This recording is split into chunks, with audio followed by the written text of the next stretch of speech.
tap on the comments section, and you'll be able to see things that come through as well. Okay. All right, and we are live now. So good evening, everybody. This is Jeff coming to you from Pure Bowling, and this is this week's installment of Meet the Staff Monday.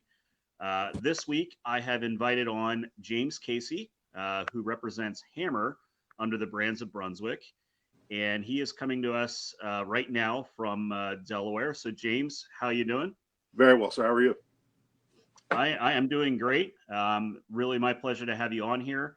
Gotten to obviously interact with you a few times in person, but haven't seen you for a while, so it's good to see another smiling face, and of course seeing somebody that's in a pro shop, which means bowling is alive and a shop is up and running in a certain area. Yes, sir. So good to see there as well. So, James, I know you said you've seen a bunch of these sessions. So, one of the biggest things that we always like to talk about is to put a name and a face to an individual. So, James, how long have you been representing Hammer specifically?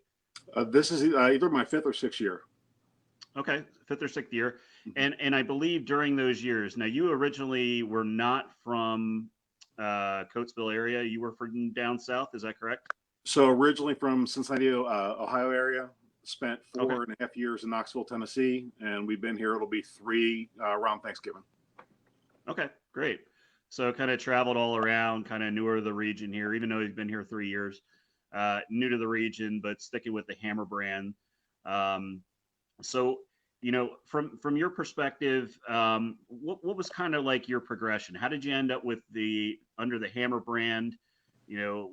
What was kind of that background that you brought to the game, or give the folks a little bit of history of how James became a Hammer staffer and where you are today. Okay, so I grew up in the Cincinnati area, which was between the fairs, Brian Himmler's, all those people. Was a big storm city, and when we relocated to Knoxville, Tennessee, I became friends with the gentleman who took me on under the McCorvey's Pro Shop label, and they've been EBI branded for probably 2 decades, I guess, at this point.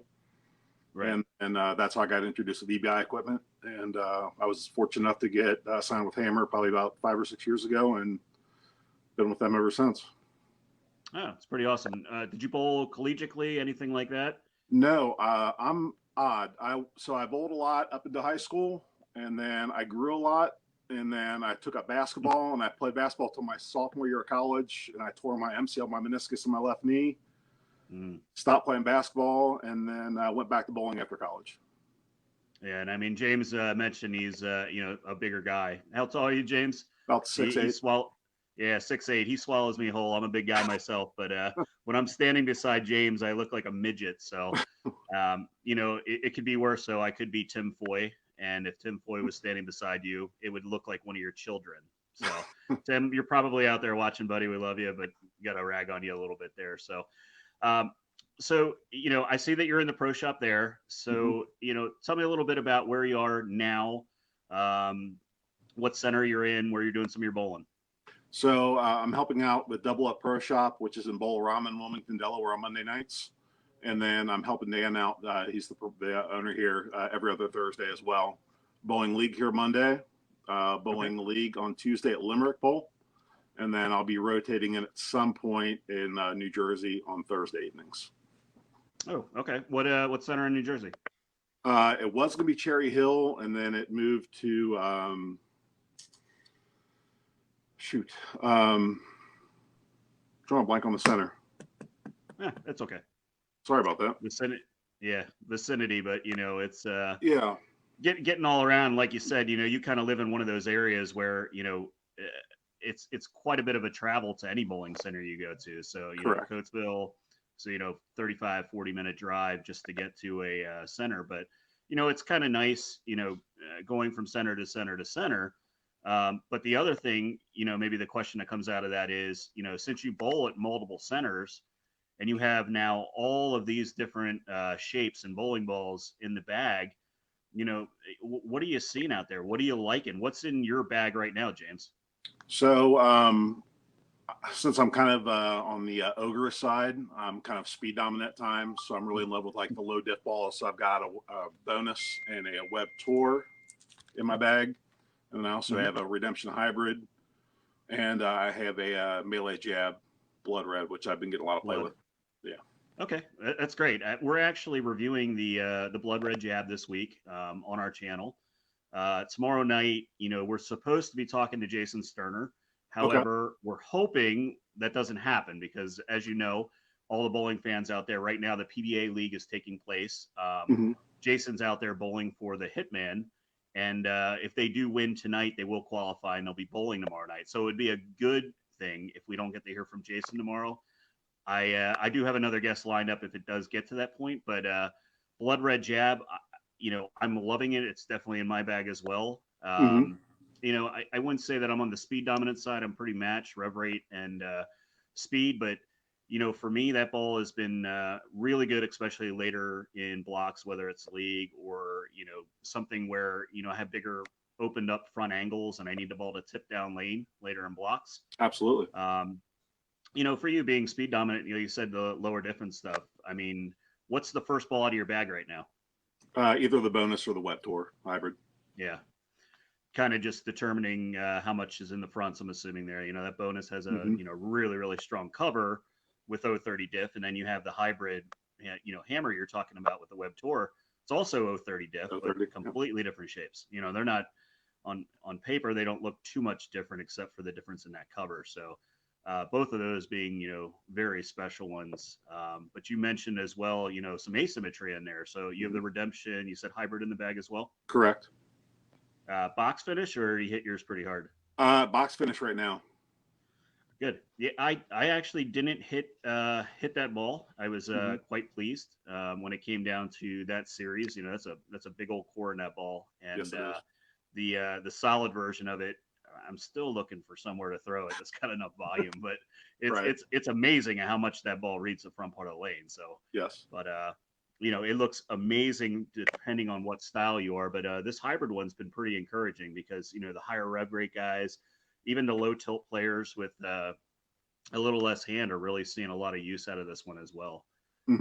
I did have a question that came across here, and I'm going to put it up onto the screen here. We like to answer some of these as they come through. Come on. There it goes. Dom, who was on last week as one of my staffers, he said, what was the first EBI ball that you really fell in love with? Game Breaker 2. not a shock on that one. And, even the remakes on that as well. And, that nameplate, I'd have to go out and live and say at some point, we'll probably see that nameplate again. Agreed. That's an amazing line and got so much use. And whether it was even the Game Breaker 3 was good. I mean, the blue black hybrid version got a lot of play. The pearl, it's just it's a mainstay in there. And I would think Dom, coming up on that as well. I think you're going to see that. But so I know James, we talked very briefly. So bowling leagues, bowling's kind of coming back in the areas. What's on the horizon for you tournament wise? Where can people maybe see, or what do you have on the agenda? The next big thing we have out of state, if Lord willing that it goes through, they're going to make a decision this week. Will probably be the holiday doubles in St. Louis. That's probably the next big thing in November, probably December that's booked. Our team, I bowl with a bunch of guys out of Tennessee, and we're going to do the orbital. I can't pronounce the name, but the tournament out of North Carolina. But a couple guys had COVID concerns, so we decided to not sign up for that. Okay. It's a trying time right now. I mean, as we try to return, to bowling centers and tournaments that are doing the best they can, and with so many different restrictions, not only just within the centers, but state to state. A couple weeks ago, I bowled a regional for the first time this year, and it was in Maryland. And in Maryland, you have to wear a mask the entire time, even when you're making a shot. Do you really? So it's it takes a little bit to get used to. We all did it. We try to do our best, but I mean, essentially, if that's what it takes to allow us to compete, I'm going to comply with it. But what are the rules there in Delaware? Are you guys allowed to pull down the masks and stuff while you're bowling on the approach? Yep, off when on the approach, on anywhere else in the center. Yeah, which makes honestly, from my perspective, makes more sense because let's be honest, you can't really get any better 6 foot distance from somebody when you're on the approach by yourself going to line. Now you're 6'8", so you may be right up against the threshold. Correct. Like if you have an arm out, you might be 6 feet from me, but I do have a 7-foot wingspan, so yeah.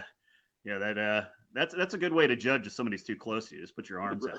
Like, hey, you know what? You're a little too close there, pal. You gotta back up a little bit. How about leagues in your areas? How you guys doing? Are you seeing bowling pretty much in full swings? Is the league attendance down your end? So here it seems to be up for the most part. They're blessed here that this place is enormous, so they're able to run a 30-team league, separating every other pair and fill the house. I do believe that their senior leagues didn't come back, but most of their nightly leagues have come back. That's good. It's good to see it coming back, and I think we're seeing a lot of the same thing here. Some of the leagues did some unique things around here, which was good, where they went to halves, like actually paying out each half. That way, if there was some teams that were, a little uneasy about getting started on time, they could take the first half of the year off and then essentially come back the second half, and they could compete when the points start over. So, trying to get a little creative there, but it just seems like every week there's a different set of restrictions. So hopefully we don't see another spike here coming up, and we continue to see, tournaments coming back, but, like something like you mentioned with the holiday doubles, I mean, that's always been a big event, a big draw. Hopefully we get to see that. The latest one we were going to bowl was the Lucy, which obviously was postponed. A lot of us were slated to go down there and let the girls carry us for a couple days. And, hopefully our only shot to get a title is to let one of them carry us. But it'll be back eventually. But it is good to see, bowling on TV. And, we got another night tonight of it, 7 and 9 p.m. And then tomorrow as well. So, it's coming back slowly. Good to see. So James, I know that was the other one that you were coming up with as far as bowling, but maybe a little more to ask a question of you about getting to know you a little better as a player, or as a staffer here. Tell us something about yourself that maybe, I'm obviously not going to ask, something unique, something you as a player, or accomplishments that you have. So I've been fortunate enough where I've got a couple of state titles in every state that I've lived. And in the 2 years that I've lived here, I have not had the opportunity to bowl either PAs or Delaware yet. So it'd be nice to keep filling out the state map of state titles everywhere I've lived. It'd be nice to try to get something up in this part of the country now. Well, hopefully you don't have to keep moving. So right. It'd be nice slow to down on that. I mean, it's a good record to have, but unless you're military bound, hopefully it's not something you got to keep bouncing around. But yeah, we've been moving for my spouse's work. So it's wherever they ask us to go, we kind of have to go. Yeah. And I know you're a father of a few children. We don't ask names of the children on here. I know, a lot of involvement with that, and, with the wife, working the way she does. I believe you have the kids quite a bit. And yes, sir. Balancing that. And yes, we that was the quandary of us actually moving out of Ohio, is we have no support system anywhere. So I've become kind of a stay-at-home parent, and I always joke, say I'm a chauffeur to our two boys. We have an 8-year-old and a 5-year-old. And the 8-year-old's in 3 different sports between jiu-jitsu, baseball, basketball. And so they keep me busy. Did you miss the bowling on that list, or you just no interest there yet? So I did drill my ball, and he does come and practice with me. I don't want to push it towards him. I don't want to burn him out. But when he asks when he asks the bowl, I'm all about it, but I don't want to push it on him yet. So I understand that. It's let's be honest. There's a little bit of money in some of those other sports there that if they got really good at one, baseball pays slightly higher. Mookie Betts, maybe he can play both, but right. I'm pretty sure the one contract's worth a heck of a lot more than the other. Yeah. Right. At this point, I'm just hoping for some type of college scholarship, maybe. Fingers crossed. Down the road. Yeah, it would be good. I mean, especially with having multiples, got them spaced out by 3 years. So if not, you can space out those tuition payments a little bit. Absolutely. And, I joke, my older brother has 4, and he has, one of them's 21 now. We got a 20-year-old, and then the other 2 are, gosh, what are they now? 13 and 11. So he really spaced them out. So he had to get those tuitions in there and he's make a sure brave he's man. not going the pocketbook. Yeah. Yeah. Yeah. Got his hands full. So James, one of the other questions we really like, to ask. So obviously you've been with Hammer Brand, like you said, 5-6 years. Obviously we had an acquisition, late last year. The Brands of Brunswick came in and bought up what was previously known as Ebonite International. And, what it did is it opened up horizon where now we have 7 brands of bowling balls at our fingertips. What has that done for you? What are you seeing so far in terms of from the other brands? What have you drilled? Maybe some stuff that you've tried out and that you're impressed with. So far I've drilled 6 out of 7. I have not drilled any Deviate yet. Okay. I've heard Verge Pearl is a must-have. Very, very, very good ball. Very clean. Okay. Very angular off the back end of the pattern for sure.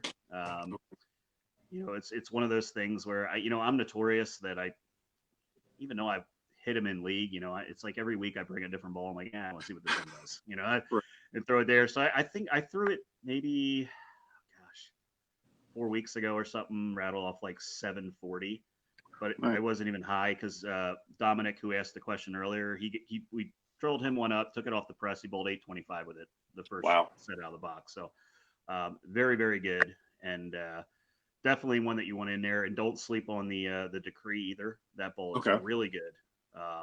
Again, kind of a stronger cover, weaker core, similar to what you see with the bonus. So it's a very manly color as well. I mean, I did see that. Men of our stature need to throw pink bowling balls, my friend. Absolutely. It just shows. Don just said the Verge Pearl is okay. Track balls, anything like that? Proof Pearl, any of those? Proof Pearl. I've drilled a couple. I drilled the prism. I drilled 2 prisms. I drilled the Zing Pearl. I've just been trying to get my hands into a bunch of different stuff just because they all do roll differently, and it's definitely to our benefit. Like I feel very fortunate that we get to pick from 7 different brands. It gives us a distinct advantage to have so much to choose from. Yeah. I couldn't agree more. I mean, it's at that point where it's, we have so many different ball shapes. I literally don't feel like I go to my bag and go, man, I wish I had XYZ shape, because I have XYZ shape in there. So if I'm not excelling on the lanes, it's probably more execution at this point than it is me searching for a certain type of ball motion. Right. We have anything from, you're saying, like deviate balls, big down lane motion. We have earlier shapes in some of the brands. We have the big mid lane monsters.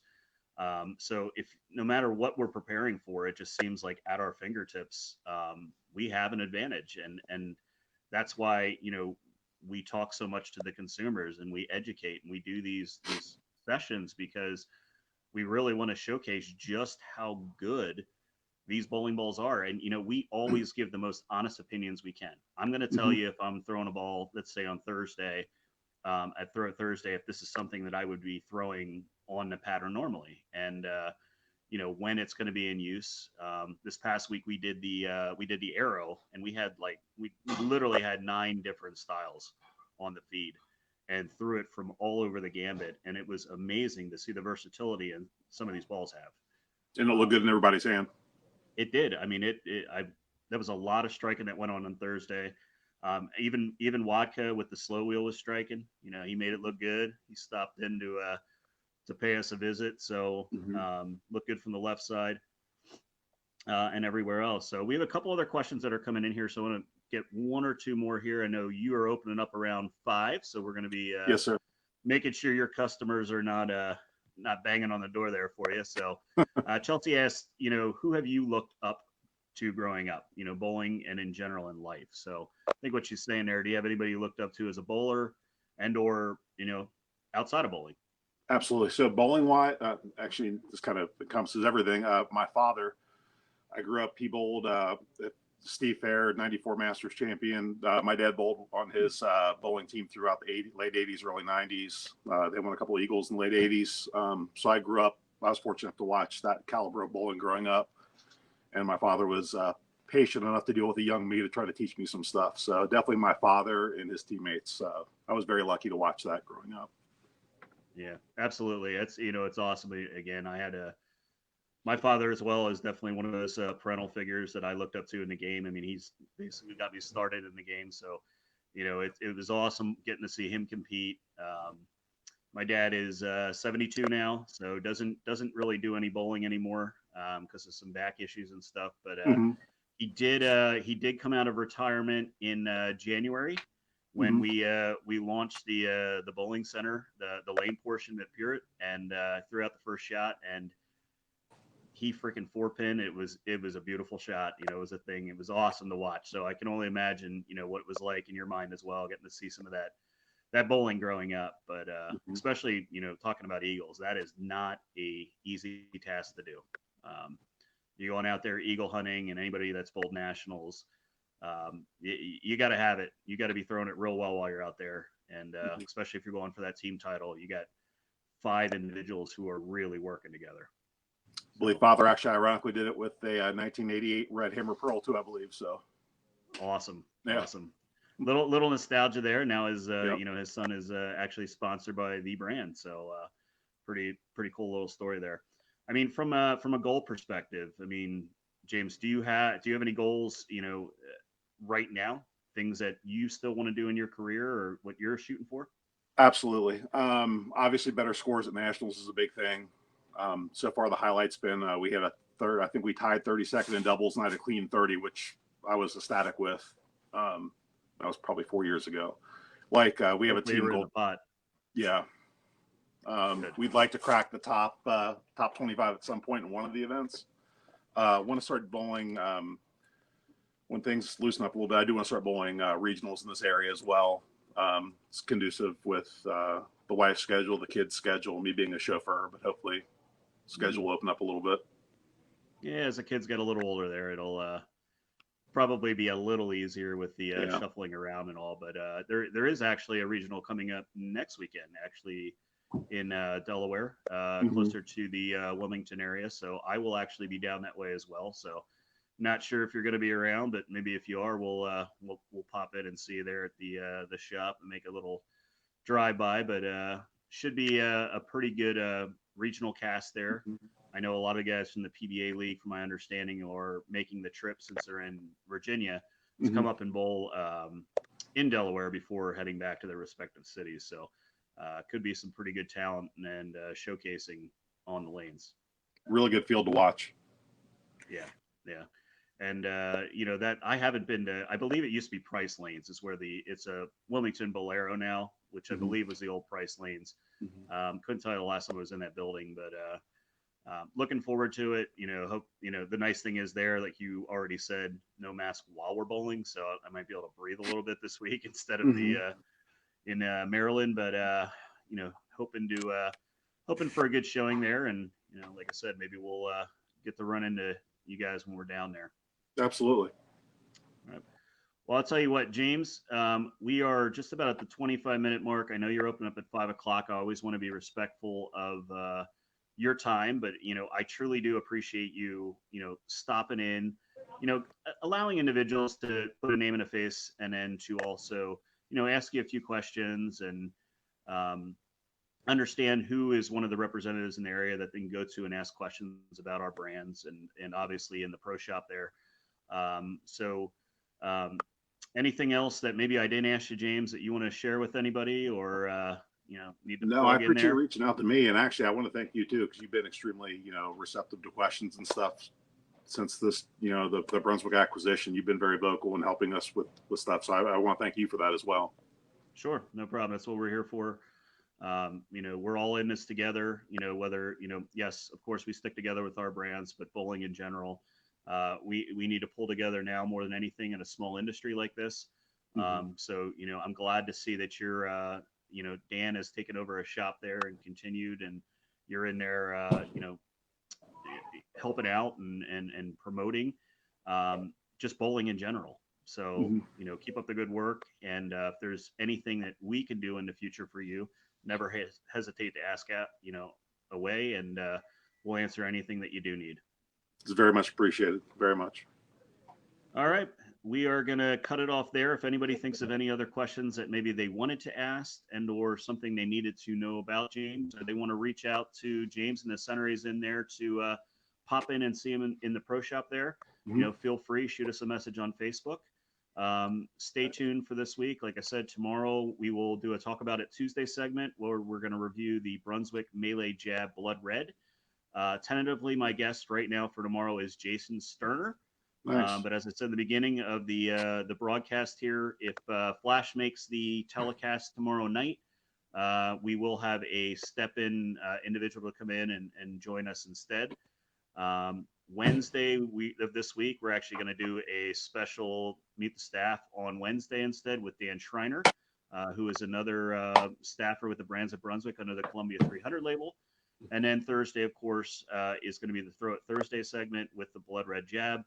Unfortunately, you're stuck with me throwing it, and I think the Gentle Giant Jason Jeffries will be joining me. Jason's one of those guys a little shorter than you there, but he's a big dude as well. He's big. He calls us. He says we're big Midwest boys. Yeah, I don't know what the hell you guys were fed when you were younger, but it works. But all right, James, thank you much. Really do appreciate it. You have a great night there, and sell some bowling balls, my friend. Will do. Thanks for having me. I really appreciate it. All right, thanks, James. No problem. You too.